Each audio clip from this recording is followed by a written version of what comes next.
It's a working library. It's a library stuffed full of books from all the way around the world. And all these books, each of the books in this library, are written by someone who's been forced into exile. Language is migratory. It's diasporic. It moves across countries all the time. And written into the walls is this extraordinary deep history of the destroyed libraries of the world. So when you've written your name in a book in this library, you know that next year this book will be in a library in Mosul. So it's a history of exile. But more than that, it's a celebration of an extraordinary world of people who've had to move, migrate across borders.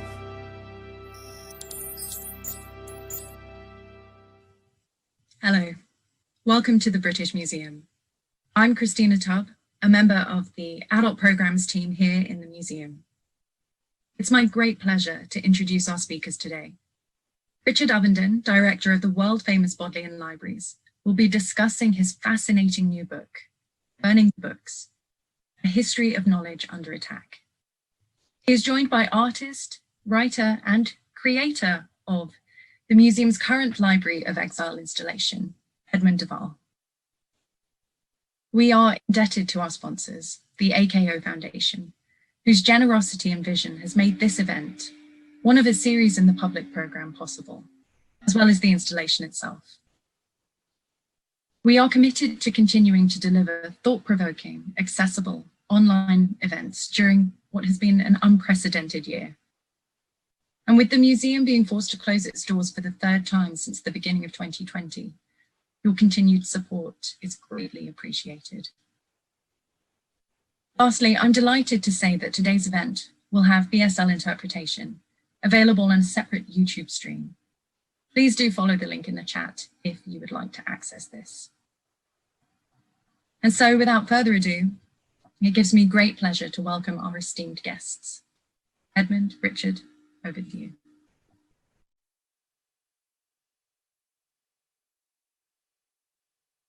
And hundreds of people, almost 1,000 people from joining us from dozens of countries all around the world. And it's a huge pleasure because Richard has written the most extraordinary book. It's the most compelling book, a book of great power and reach. And Richard, we have 45 minutes together. And I'm not quite sure where we're going to begin or where we're going to end. But I do want to tell everyone who's joining us tonight that there will be 15 minutes at the end to ask searching questions of you via me. But where are we going to begin? We could begin with an extraordinary thing very near the start of your book, where you talk about the Truth and Reconciliation Commission in South Africa. And you talk compellingly about the fact that they were hampered by the destruction of huge quantities of apartheid-era documents, that their archive was destroyed. And you quote the Truth and Reconciliation Committee. The story of apartheid is, amongst other things, the story of the systematic elimination of thousands of voices that should have been part of the national memory. Archives, memory, and destruction, Richard. These seem to be core themes for you. Yeah, they absolutely are. And I think that part of the reason for writing this book is to raise across the globe the awareness of the vitality of the preservation of knowledge for the health of society, for the health of communities, for the health of individuals, our fellow citizens. And I think we've sleepwalked, I think, into an era of complacency about these issues and about the role that libraries and archives play, and the way that we have seen systematic, targeted, deliberate destruction and continue to experience it right up to today. And I think that what happened in South Africa is a fantastic example of how knowledge and the kind of its preservation and its openness, its accessibility for all sorts of reasons, whether legal or cultural, artistic, educational, is so important for communities, for society. So what you're doing right at the very beginning of your book is you very clearly say that libraries and archives are overlap, but they have slightly different functions. Can we begin at the beginning there and then delve into those parallel histories of why people might want to destroy them? Yeah, sure. Well, I think, this is a kind of great generalization. What I'm about to say comes with a health warning. So libraries to me are collections of individual books, you know, like your fantastic book that goes with your amazing show. And they have been accumulated over time by librarians, by people choosing to gather them together. And there's a kind of intellectual structure around them. There are classification systems that help, arrange them. There are kind of guiding principles behind them. Archives are slightly different in that they are reflections of an organization. So whether that organization is a company, we've got the Archive of Marconi, the corporation, in the Bodleian. And, there are minutes of the board meetings, there are finance records, there are HR records, there are project documents, and they're very kind of clear series, but they actually reflect the organization itself. And those archival documents can also equally apply to a government department, to a whole country, in terms of, the National Archives of the UK in Kew. So they are reflective of society itself. And archives can also have a kind of personal component, and that's a bit where kind of libraries and archives kind of overlap quite a lot, where you have the archive of an individual. We have the archives of 7 prime ministers in the Bodleian. So their papers reflect somewhat their own lives. And there are kind of series within them that reflect their own careers and their own kind of personal relationships and so on. And those professions around libraries and archives have been professions for a relatively short period of time, actually, for really only for a couple of 100 years. But the roles, I think, actually go back to the beginnings of libraries and archives in the ancient civilizations of Mesopotamia. So one of the extraordinary early stories you talk is Ashburnipal. And here we are, sort of virtually in the British Museum. Maybe we could go to slide 3. Can you locate us here, because this is a very interesting place where we might talk about the destruction of, what an archive or library might mean early on, and why someone might want to destroy it. Yeah, well, I think Ashurban, and it's great that we're being hosted this conversation by the British Museum, because I walked into their wonderful show called I Am Ashurbanipal. And it was an absolute revelation for me, because right in the heart of this exhibition, in one of the world's great museums, is a library, and an extraordinary library, a library like I had not seen before. This great library of clay documents, almost literally concrete poetry. There's and the curators of the show made this very compelling argument that this is the first recorded instance of a library that tried to accumulate the whole of knowledge as it was understood at the time. And Ashurbanipal formed that library partly through a kind of destructive act by destroying the libraries of his enemy states in Babylonia. And there are accession records which exist, which show that he was sending his agents to target that temple collection, bring these cuneiform tablets back to my library to make my knowledge base stronger and to weaken theirs. You have a very good line about enforced sequestration of knowledge, which I wrote down in capitals. Yeah. So that's early on. That's very, very early on. That's in the 7th century before the Christian era. That's and to me, this is a sign that, you know, as Derrida says, you know, there is no political power without control over the archive. And that was true, you know, way back in that era. And in a funny sense, the fact that Ashurbanipal's library is, for the most part, in the British Museum is another example of the exercise of power, and to some extent is a library in exile, because it was, and if we go to the I think the next slide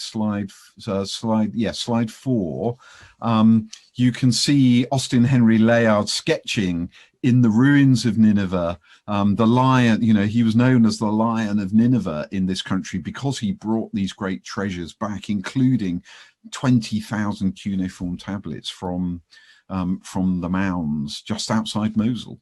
I mean, the sequestration of knowledge. I mean, you know, here we are, looking back, how many millennia? I'm very bad on dates. No, so this is almost 3 millennia. 3 millennia.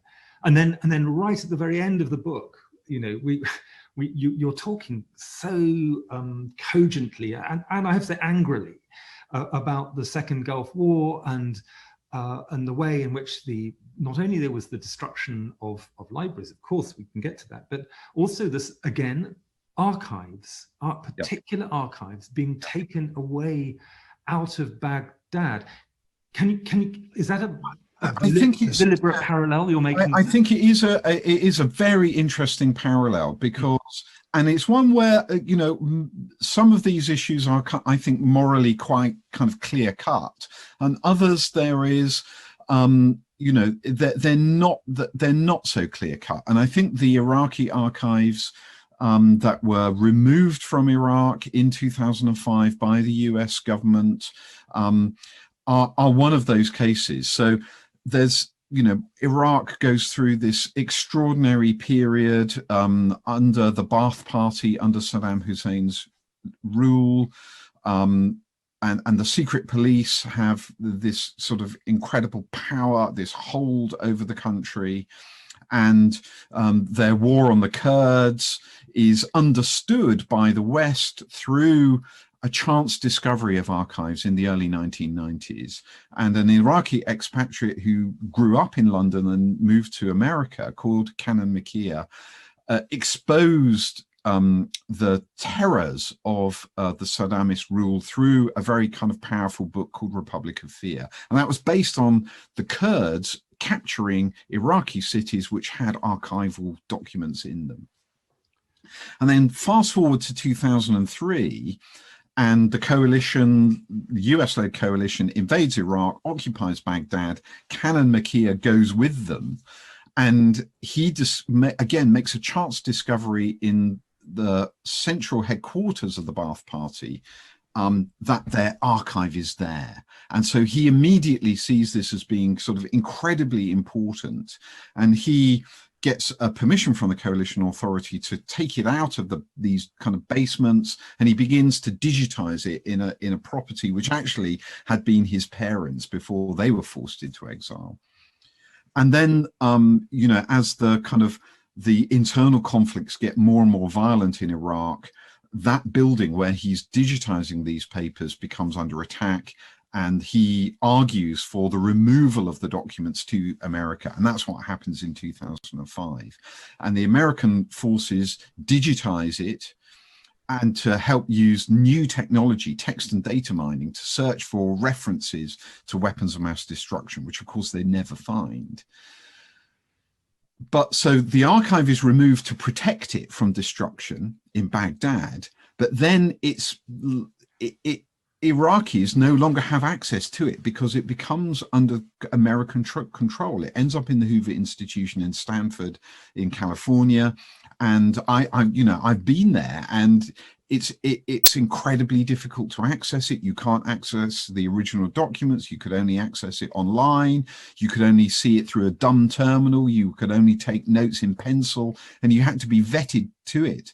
And one of the points that I make was that actually its return, the fact that it wasn't returned, stopped Iraq from coming to terms with its own past. Archives have agency, or no, the access to archives gives you agency over discovering recent history, discovering the nuance of what's been going on, and can be used in all kinds of ways. So to remove a national archive out of the country and then prevent the country of its genesis having access to it is a very particular thing. And you make the point, I think, in a very cadenced way, that this is something that's happened throughout history. This controlling of access to knowledge is something that we see it 15 years ago with the Hoover Institute,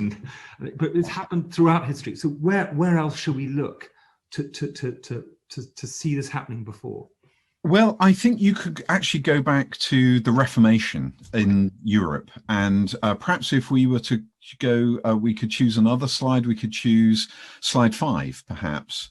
And this is in Glastonbury in Somerset. This is the ruins of Glastonbury Abbey. This is the cloister. This is where the library of Glastonbury Abbey was on the eve of the Reformation, and a place which was visited by an extraordinary man called John Leland, a kind of an almost forgotten figure from, the Hilary Mantel's world, if you like. Yes.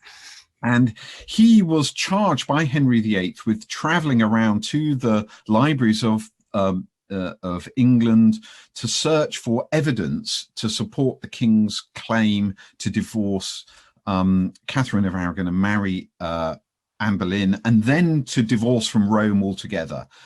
And, they searched through historical documents. Leland searched for the king for references to there being a church before the Norman Conquest, and to the antiquity of the, if you like, the English tradition of leading their religion.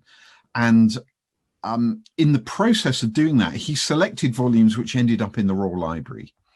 And, some of these books survive, and you can see the inventory number. And so that process began of, if you like, sequestration of what we were just talking about, but it ended up in mass destruction. And, the king, Henry, it soon became clear to him that not only could he make these arguments, but actually, if he was bold enough, he could take over the whole of the properties that these great, rich Catholic institutions owned and seize them himself. He deliberately destroys the documents, which proves who owns what. Well, no, he wasn't doing that, but he was dismembering entire institutions, which included libraries and archives. And those libraries and archives were sold as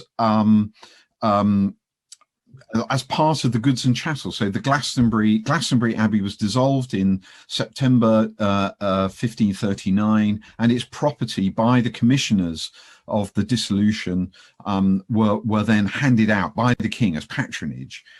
And then the second wave of the Reformation was even worse. Under Edward VI, and the second set of commissioners were charged with visiting more secular institutions like the universities, and a second wave of destruction, which was much more, if you like, religiously motivated. Let's destroy these heretical books.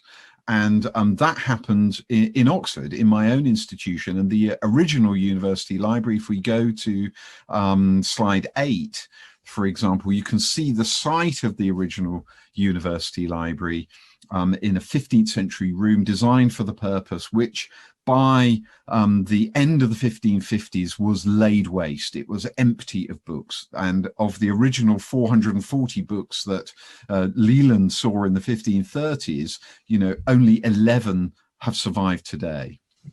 I mean, it is absolutely devastating. And your charting of the systematic destruction of these books, and it becomes clear that actually it's only happenstance sometimes that allows books to survive, and it's often actually particular people who feel a sense of being a custodian of something that they can't almost put their finger on. They can't quite work out why it's so significant to actually preserve books, but they do. And your library, I mean, you're I think the 25th librarian in this extraordinary lineage. If you go back to Bodley himself, I mean, he's a very good example of someone who has this extraordinary, passionate sense of why books need to survive. If we go to slide 7, we can see him in a wonderful portrait miniature by Nicholas Hilliard, and they grew up. They were great friends as children, and so what I think in the book happens, and it happens throughout history, and it's happening today, it's happening right now, is that the acts of destruction prompt in individuals an urge to preserve. And Bodley was consumed by this as a passion, an extraordinary passion. He lived through the moments of destruction. Although he was a Protestant, he lamented that what had gone on before, and he identified certain reasons why it happened. He said that the Library of the University of Oxford had no endowment, or what we today would call an endowment. He said it lacked a standing rent for the augmentation of books, for officers' stipends, and for other pertinent occasions. And he paid himself. He organized, he became a kind of project manager in his retirement, putting a new roof on the building, designing the bookshelves that we saw in the slide earlier, putting books on the shelves, endowing my predecessor, the first librarian, Thomas James, and making sure that there was a post called Bodley's janitor. Today we call her the chief operating officer, whose job it is to keep the institution afloat. And there are many other examples, and where individuals risk their own lives to preserve knowledge. So this is extraordinary. I mean, it is often hugely moving in your book, Burning the Books, hugely moving, because there you have Bodley in the with his an arc to save learning, but you pull that story painfully through into the 20th century, and into chapters which, for me personally, because of my own family history, which were, I have to say, part of the strong impetus to create the Library of Exile, about the attempted destruction of Jewish culture in Europe in the 20th century. And you do a series of chapters about from 1933, from the first Nazi book burnings, all the way through into the particular powerful story of Vilna. And please, that's a story you have to tell now. Okay, I feel the need to tell it, actually, and I was very moved. It's the most moving part of the research for the book, and I knew about it. If we go to slide 2, you can see this scene, which is a very kind of familiar scene to many historians, or in 20th and 21st century culture. It's an image that many of us have seen, and it was kind of deliberately so, because it was a theatrical event on the 10th of May 1933 in Berlin. The interesting thing to me is that it wasn't just Jewish books that were destroyed. It was the library of an institute of sexual studies, of human sexuality. So there was gay literature and other literature about human sexuality that was deemed alongside the whole of Jewish culture as being un-German, and thrown by students. And this was kind of shocking to me as well. It's students who are throwing the books that were being and filmed as they're doing so. But again, that act prompted an act of there was horror and outrage, but it also prompted new libraries to be created. So exactly a year later, in 1934, in Paris, the German Freedom Libraries, established by Alfred Kantorowicz, and with support from André Gide, Bertrand Russell, and Thomas Mann. And, Helen Keller wrote a letter saying, to the student body in Germany, saying, you can burn my books and the books of the best minds in Europe, but the ideas in them have seeped through a million channels and will continue to quicken other minds. So, there's this kind of urge to preserve the German Freedom Library had 10,000 volumes. A year later, there's another library similar in New York that's established at the same time. But of course, there's a perverse library that's created through the process of the Holocaust by Alfred Rosenberg's, Hitler's kind of chief architect of anti-Semitism. And this library is formed by a team called the Einsatzstab Reichsleiter Rosenberg, who fall in behind the Blitzkrieg as it moves into Central and Eastern Europe. And they attack Jewish culture and a kind of cultural genocide that goes alongside the human genocide. And in Vilna, there's this extraordinary group of librarians and scholars and poets who are selected from the ghetto in Vilna to sort through the libraries and archives of what was an amazing center, a rich, vibrant center of Jewish religion, Jewish culture, Jewish poetry, but not just of high culture, but of the lives of ordinary Jews, of Yiddish culture and Yiddish poetry and theater and cooking, and everyday life is documented by an extraordinary institute called YIVO. And members of YIVO are selected by the Nazis to go and sort through archive and library collections, some of which are sent back to Rosenberg's perverted library collection back in Frankfurt, and others to the paper mills for destruction and pulping. And they are horrified that they have to make these choices, but they smuggle, they create diversionary tactics, and they smuggle documents, thousands of them, back into the ghetto every night in their clothing. And they risk their lives to preserve and to bear witness, to keep the culture alive. And it's a culture of the book. And they bury it in the ghetto. They hide it. One of them digs a chamber 60 foot down. And then, of course, the occupants of the ghetto are murdered when it's liquidated in 1943, and a few of them, a handful, and they're called the Paper Brigade by the German guards. And they escape, some of them escape to join the partisans, and when the Soviets push the Nazis out, they come back into the ghetto and they find the collections again. It's extraordinary. I mean, it's so compelling, this story. In this moment of cataclysm, cultural cataclysm, that there is that ultimate need to keep witness. It's your word, but it's the witness. That's what libraries and archives do.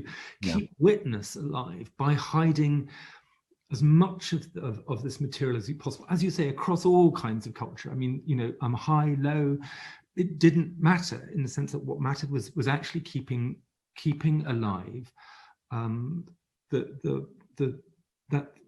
those millennia of traditions and storytelling, and keeping some record of it. And they do, and they are murdered. Many of them are murdered. The vast majority of them murdered. And at the end of the war, there is still something left. There is still this extraordinary witness. And then what happens to it? I mean, there's this Gerhard Scholem. Scholem, the great friend of Walter Benjamin, the great scholar in Jerusalem. He writes, where Jews have migrated is where the books belong. And I've been looking at that line, thinking, no, surely not. Hang on, Scholem, I don't agree. Tell us what happens next. It's so I think this is, it's absolutely incredibly fascinating and powerful. And I'll say just a little bit about what happens, particularly in Vilna, because you know, the YIVO Institute is re-established after the Nazis are pushed out, and for a brief time, they can reconstruct the collections. They begin to collect again, and then the Soviets decide that these are anti-communist, and they were sent. The documents are all sent again to the paper mills, and you know, you think, oh my God. But this time they're rescued by a Lithuanian librarian called Antanas Ulpis, who goes to the paper mill and turns the trucks around and takes them back and hides them in an outpost of what becomes the National Library of Lithuania, in a former church, a big building which is full of Lithuanian books and documents, and he hides all these Jewish books in amongst them, including in the organ pipes. And he keeps them a secret to all but a handful of his trusted staff. And he dies, and he keeps them a secret all through the time until 1989, when Glasnost and you know, perestroika mean that, you know, there's an openness again. And in the meantime, he dies, and suddenly the presence of hundreds of thousands of pages of documents from this pre-Holocaust era are revealed, and it's a sensation. And there is, you know, the YIVO Institute had been re-established in New York in the, you know, after 1939, and it had begun a new collection itself. And then suddenly the staff there it becomes clear to them that all these documents are there again. And then there's a kind of a cultural tussle between the national, you know, are these documents Lithuanian heritage? Is this part of our Lithuanianness to have these documents, or are these Jewish documents that should follow the institution? In an archival sense, the institution is still there, it's still going on, it's in New York, it's in the Lower East Side. And what becomes, there becomes a kind of a rapprochement, and that rapprochement is made available because of digitization. And so YIVO today is collaborating with the National Library of Lithuania to digitize the documents, which are now part of the National Library of Lithuania's collections, but they're made available from the YIVO Institute globally through the internet. So there is a sort of, we can hold this as a sort of an example of equilibrium, of finding something which is hugely positive out of this. Where do things belong? Yeah. I mean, what's quite clear in your book is that often this cannot happen. You know, that there are that there are live issues. There are issues of around power and justice. Yep. To do with archives, where they belong, and who controls them, that are still hugely painful. I mean, you begin your book with the Windrush scandal, the disastrous, grotesque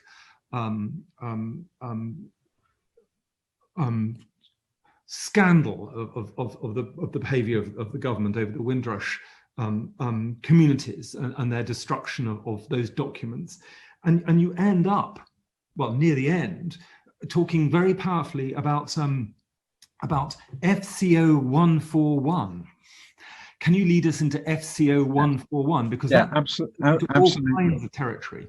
And I'm actually going to move the slide to slide 20, and not because it's relevant to FC 141, but just to get that image off the screen and to have something which is more uplifting. And this is Dina Abramovich, who was the librarian in the Vilna ghetto and who survived the Holocaust and who ended up as a librarian at YIVO in New York. And I think it's better to thank you for have that on the screen. I should have changed it earlier. But FCO 141 is an incredible story, and it's part of again this idea of the control of the archive being there is no political power without control of the archive. And it's about who controls history, under who is writing the narrative of the past. And the past is so present in all of us today, and it dictates many current events. And the process of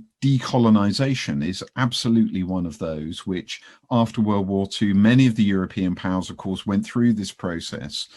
And the archives that the colonial, the colonizing countries established in the former colonies, when they were colonies, at the moment of independence, are they the new national libraries and archives of the new countries, or are they just the archives of a branch of the government of the former colonial power? And so there's a point of discussion and debate in that process of colonization, which at the time in the 1950s and 60s and even later, that the European powers, and Britain, this was really, really not our finest hour, have to make, and they make a mess of it generally, and they make horrendous decisions, and many of those decisions are made kind of innocently, I think, as part of kind of record keeping practices. So archivists will not keep every single document. They will go through a decision called retention and disposal, and they will sort what needs to be kept for long-term historical or legal and evidential value, and they'll destroy other records because you cannot afford to keep everything. And so some of the destructions that happened when former European powers left their colonial countries were destructions, and they're decisions which individual administrators have to make. But often those decisions were to hide malpractice by the colonial powers and to destroy evidence of corruption or illegal behavior or mistreatment of individuals. And in particular, in Kenya, we find that the British government, who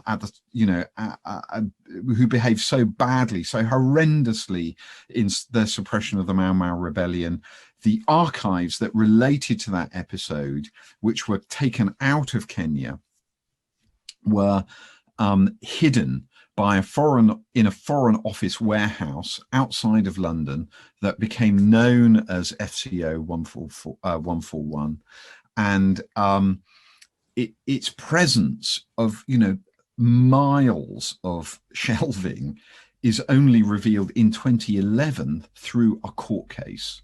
And those documents are then transferred from the Foreign Office to the National Archives, where they've been catalogued and they're available. And, people from Africa can come and access those records, not just of Kenya, but of other countries too. And so they can at last have access to what really happened, the evidence of that, that terrible episode in our history. So what we have is we've got parallel histories here going on. We've got systematic destruction of archives or their removal in order to close down the possibility of revising history, restoring sense of nationhood, of justice, of finding justice. But you also have the very powerful example in the book of what happens in Germany around the Stasi records. And very briefly, could you touch on that? And then I'm afraid we have to talk about all kinds of other pressing things. But yeah, talk about the Stasi archives, because that's a very compelling, interesting moment. I think they're a very interesting case of how you can get it right. Yeah. With the preservation of knowledge. And this is one where the urge to preserve was undertaken by individuals, by ordinary citizens who marched in 1989, they marched into Stasi headquarters, across Germany in a kind of and I haven't got to the bottom of actually how they managed to coordinate this in the days before WhatsApp, but they managed to do it. And they could see in places like Erfurt and Leipzig that, and in Berlin, that smoke was coming from the chimneys, and they knew that these were records that would tell the truth. And we had that quote from Orwell on the opening slide about, if you can cling to the truth, you won't go mad. And what happens there is that the people of East Germany cling to the truth, and they march into those offices and they stop the destruction of documents. So in some places they want to destroy it, but mostly the urge is there to preserve it. And gradually over the next year or 2 years, those archives move into a new organization. And that organization is led by a Lutheran pastor called Joachim Gauck, who is one of the leaders of the movement to overthrow the communist rule. And he's from the former East Germany, and he's given a role to establish an authority to look after the Stasi archives. And those archives include were mostly the files kept on ordinary citizens by the Stasi, which included all the information gathered by the people who informed on them. And so it's what the Gauck authority, as it becomes known, does is that it gives citizens the right to access their own Stasi file. And this is an extraordinary thing. And there's a most moving book by my Oxford colleague, Timothy Gartnash, called The File. And he's first a graduate student and then a journalist working in East Germany. And he discovers that he can access his own file. And what you understand by this process is that you're confronted with the fact that your friends, your family members were all informing on you. And this act of openness is a way of confronting a difficult past. And it was handled very sensitively. The Gauck authority was extremely well resourced. Individuals' names were sometimes redacted, and that whole kind of process was very, very kind of carefully managed. But millions of people applied to access their own files. And that process of kind of understanding and confronting a difficult past helped, I think, the process of, turning their back on what had gone on and moving forward as a community, as a society. But they were allowed to do it. They had access to that. They had access to it. It was a right. Yeah. It was and it was well resourced. The whole process was carefully managed. And I contrast that in the book with what could have happened in Iraq if that process of archival control and access had been similarly resourced. Let's talk about access to knowledge, because and then we've got some extraordinary questions coming in left, right, and centre. Access to knowledge, because here we are in a highly civilized country where in the last 10 years we have lost 773 of our public libraries, 4,356 10 years ago, now only 3,500. We've lost 773 libraries in the last few years. They are underfunded massively, significantly. Children don't have that ability to have access to public libraries in the way that you and I did when we were children and could walk down the street and borrow books, and also be in a silent, quiet-ish place away from our families. So let's talk about access. What are the barriers to access to libraries? What are the barriers to access to being able to grow through books? I think there's that process. We've been fortunate in a country which has had a well-resourced public library system since the middle of the 19th century. And, actually only became a legal requirement for local authorities to provide a publicly funded library service from 1964. But before then, for about a century, it had been something that local authorities were allowed to do by law. They could use the rate, income from the rates to fund those kind of activities. And many of them did. And that process of erosion has been a slow one, but it was absolutely revved up by the austerity regime and putting local authorities in the very difficult position of having to choose between which public services to maintain. And of course, at the same time, there is a kind of feeling among many, I get confronted with it myself quite often by, wealthy people who say, oh, the libraries are irrelevant now. Everything's online. You can access everything online. And, it may be true for kind of many people in affluent societies that they can afford to, order books from Amazon or, look up things which are on the internet. But for many individuals, that access to the internet is not present. They can't afford it, or they're in a household for which control over that access is difficult. Finding the peace and quiet in order to read and study is very challenging. For many individuals, even accessing things like public benefits is now an entirely online process, and they find it very, very difficult. And public libraries can often support individuals because there's free access to the internet, and there's somebody who can help you navigate through complex interfaces, who is on your side and not trying to stop you from being a successful claimant.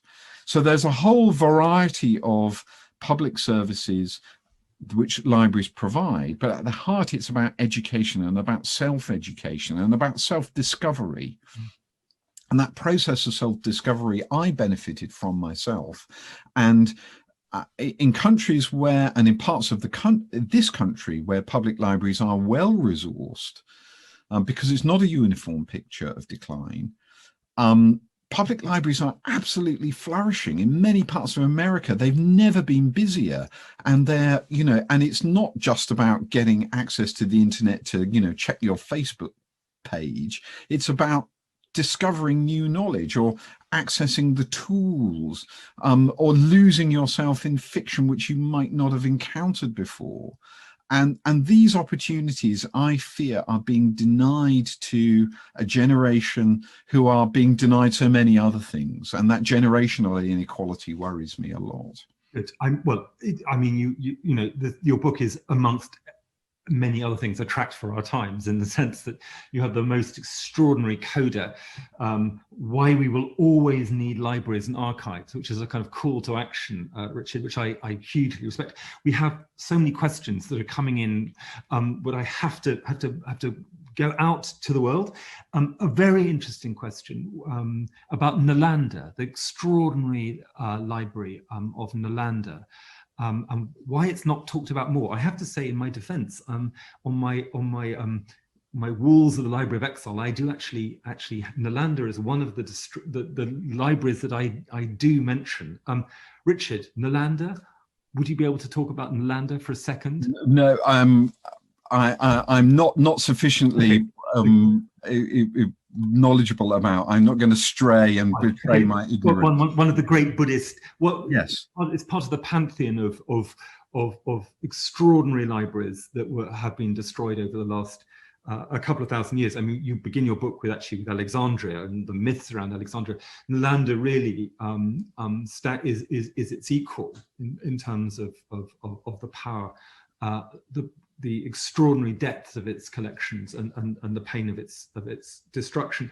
A question, very interesting question about the Palestinian diaspora, and about recording and archiving the experience of the Palestinian experience, and obviously that could lead us to I have to say, the destruction of some in Gaza and in the West Bank of libraries in the last 15 years. I mean, 20 years since the first Intifada. So that we see again that actually libraries are places which have a huge marker on them, saying of places of danger, places where the contingency of knowledge is there, and people want to destroy them because they are places where important and significant things happen.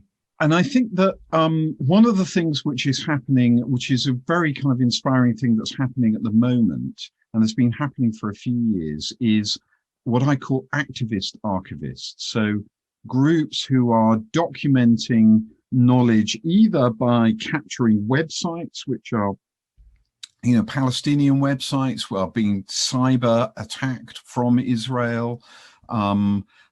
So there are groups that archive those websites and trying to archive culture that has an expression online, but they're also digitizing vulnerable collections, and there are various kind of groups who are active in that field, whether they're, you know, it's happening in Yemen with the Zaidi community, which are librarians from Leiden and from Stanford, from Princeton, who are very active in that field, also in Italy.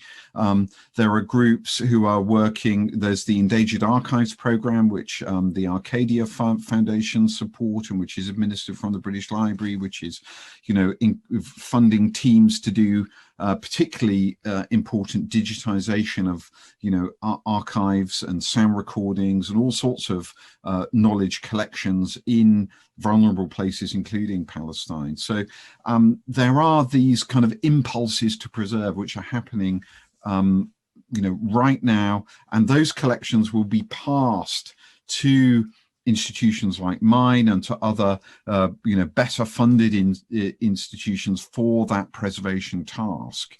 And, you know, it's very important for us in places like Bodleian and other great libraries around the world that we take this current urgent issues very, very seriously. Yes, I mean, the imperative of your book, the imperative of this particular moment is extraordinary, in that you know, this is an unfolding history, isn't it? I mean, the Library of Exile itself is going, as you know, to Mosul to be part of the rebuilding of a library that was only destroyed 5 years ago by ISIS. That appalling act of the attempted erasure of, what is it? An erasure of? It's an erasure of otherness, of sort of polyphonic knowledge, of knowledge which takes you in different directions. Yep. It's an erasure of histories, plural histories. It's erasure of different languages and of translation, which is something would be another few hours for us to talk about. Yep. So it continues to happen year by year by year by year. But your book is also full of this alternative parallel history of people who find ways of making things happen, of preserving, and changing the course of their part of history through witness.